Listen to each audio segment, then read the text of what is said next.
Hello everybody, welcome to Expedition Homestead. Here in the garden, today's episode is going to be all about dirt and how we filled our raised garden beds this year.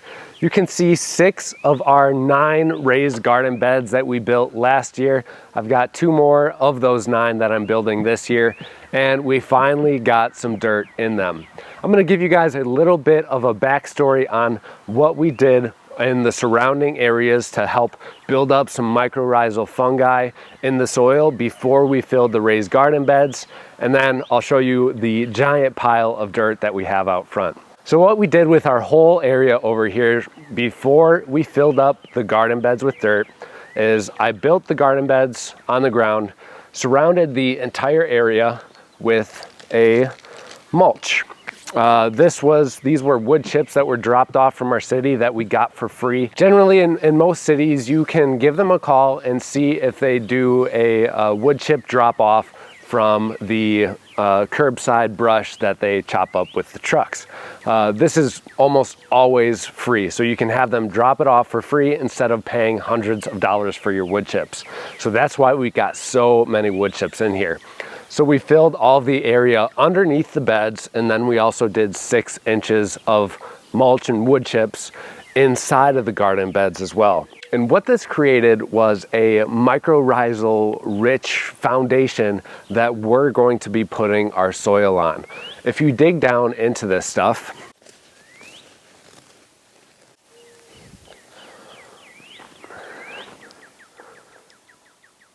it is really broken down. We've got mycorrhizal fungi in there breaking it down. We've got earthworms, all sorts of other beneficial stuff that is going to help feed nutrients to our plants. Another reason why we put these wood chips in the garden is because this is really going to help retain moisture in the lower levels of our garden beds where, sometimes we go through spurts where we do not get a lot of rain here, even though it's Wisconsin. Every once in a while, we do have times where we have drought periods for a few weeks where I would like to hold some moisture in the soil so I don't have to take it all from my water collection system. And that is really going to also help benefit the plants in the long run, especially since they're providing nutrients and they're going to provide moisture, which is a couple of great factors when growing vegetables in the garden. Of course, you guys know that. So the next step now is filling it up with dirt. And this dirt right here is some incredible stuff. We got 10 yards of it delivered from Blue Ribbon Organics, and this was a giant mound of dirt. It's going to be plenty enough to fill up these 9 raised garden beds that we have in the backyard.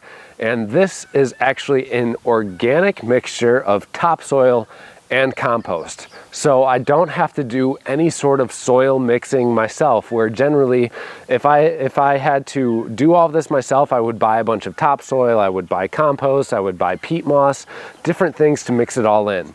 But they have this incredible mixture that is basically all ready for you to plant your garden into. So I am very excited for this year's garden because we're not going to have any lagging effects from new soil.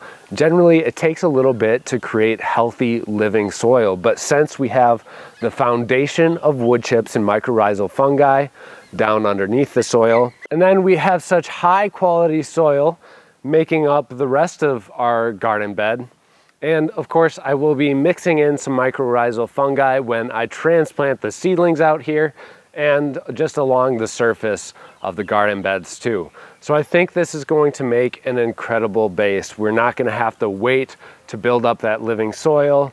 We have some great compost mixed in that. It's organic. I don't have to worry about any sort of plastics or metal shavings in the topsoil because I've had that before. Sometimes if you go to a big box store, you will find nails and pieces of plastic, a bunch of nasty stuff in there. So you just do not want to buy topsoil for your garden, period. And a lot of the times, if you get it from somewhere else as well, what they'll do is they'll take the topsoil from construction sites and then use that as the topsoil. So you're gonna find construction debris and material in that. So obviously that's not stuff that you wanna be feeding to your plants. So here with Blue Ribbon Organics, I am very confident that we have an extremely high quality level of soil that we're about to give to our plants. So this year is going to be a great year of gardening, even though it's the first year of growing a vegetable garden on this property here. Again, we've got 9 raised garden beds, so we're gonna have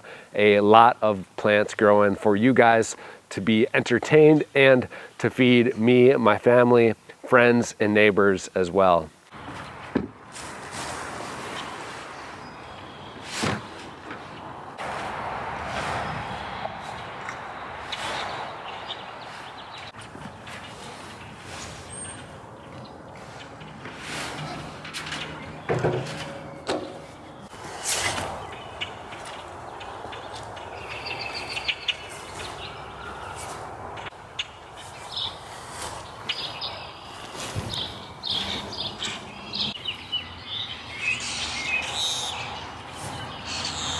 The next thing that I'll do with these garden beds, since I'm not planting them out for a while, is I'll take these wood chips that I've had sitting off to the side for about a year, and I will cover the soil with these wood chips. That way it doesn't dry out and die. So I'm gonna maintain this living soil up until the point where we plant the transplants and seeds into the ground.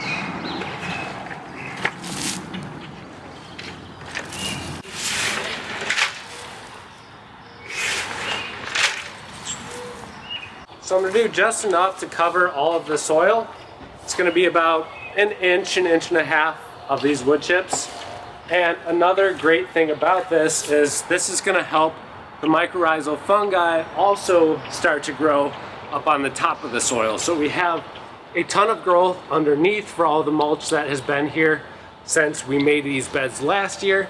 We have the soil in between, and then the mulch that we're adding on top, which is really going to give this whole thing a boost in that area. The mycorrhizal fungi can make a huge difference in your garden.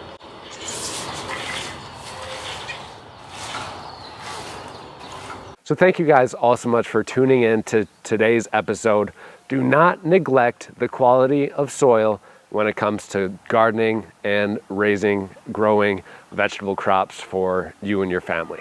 Happy gardening. We'll see you in the next episode.